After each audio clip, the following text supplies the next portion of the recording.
एक तरफ पूरा देश इंतजार कर रहा है 22 जनवरी का और भारतीय जनता पार्टी के नेता कार्यकर्ता जुट गए हैं राम मंदिर को लेकर लोगों को जागरूक करने में। वहीं इस जागरूकता को लेकर विपक्ष सवाल खड़े कर रहा है, उनको भारतीय जनता पार्टी जवाब दे रही है। विपक्ष की ओर से लगातार सवाल खड़े किए जा रहे हैं कि आखिर राम मंदिर उद्घाटन के लिए बीजेपी क्यों इन्विटेशन दे रही है और उस पर बीजेपी का पलटवार लगातार जारी है। इस रिपोर्ट में देखिए कि कैसे बीजेपी लोगों को जागरूक कर रही है, वहीं विपक्ष की ओर से इस पर सियासत की जा रही है।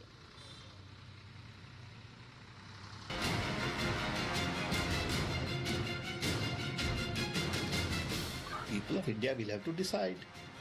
They are intelligent. They have to decide what are the real issues.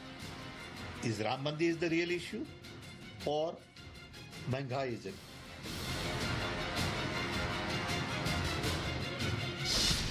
शुभ घड़ी नजदीक आई, सियासत गरमाई। अयोध्या में राम उत्सव, इंडी को दर्द क्यों? राम का गुणगान, इंडी क्यों परेशान? अयोध्या नहीं बुलाया तो इंडी बौखलाया।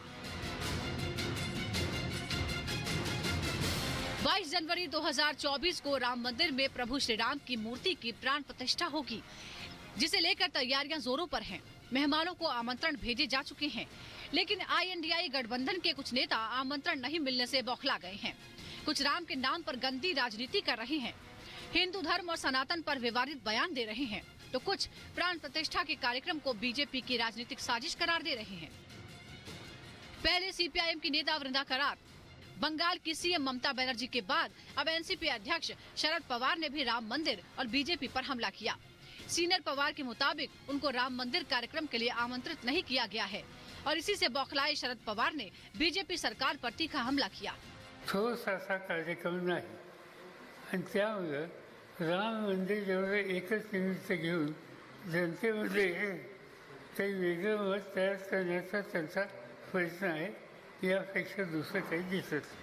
राम मंदिर का भव्य कार्यक्रम सिर्फ शरद पवार को नहीं बल्कि कांग्रेस के नेता राहुल गांधी के करीबी सैम पित्रोदा को भी राजनीति से प्रेरित लगता है। People of India will have to decide. People of India will have to decide. They are intelligent. They have to decide what are the real issues. Is Ram Mandir the real issue or Mahanga is the real issue? माना कि इंडी गठबंधन के कुछ नेता आमंत्रण न मिलने से नाखुश हैं और इसीलिए राम मंदिर को पचा नहीं पा रहे, लेकिन जिन नेताओं को बुलाया गया है उन्होंने भी भगवान राम का बहिष्कार कर दिया है। TMC सूत्रों से कहा गया है कि आमंत्रण मिलने के बावजूद पश्चिम बंगाल की CM ममता बनर्जी 22 जनवरी के कार्यक्रम में शामिल नहीं होंगी, तो वहीं CPIM के महासचिव सीताराम येचुरी और नेता वृंदा करात ने निजी आस्था का विषय बताकर आमंत्रण को ठुकरा दिया है। इन सब से आगे निकल गए सपा नेता स्वामी प्रसाद मौर्य, जिन्होंने हर बार की तरह इस बार भी सनातन आस्था का अपमान किया। अब ऐसे में सवाल ये उठता है कि आखिर राम मंदिर से इंडी गठबंधन परेशान क्यों है? क्या प्राण प्रतिष्ठा कार्यक्रम को विपक्षी गठबंधन पचा नहीं पा रहा? तुष्टीकरण की राजनीति करने वालों को दर्द क्यों हो रहा है? क्या राम का विरोध करके विपक्ष कुछ खास वोटरों को साध रहा है? Bureau report, Republic Bharat.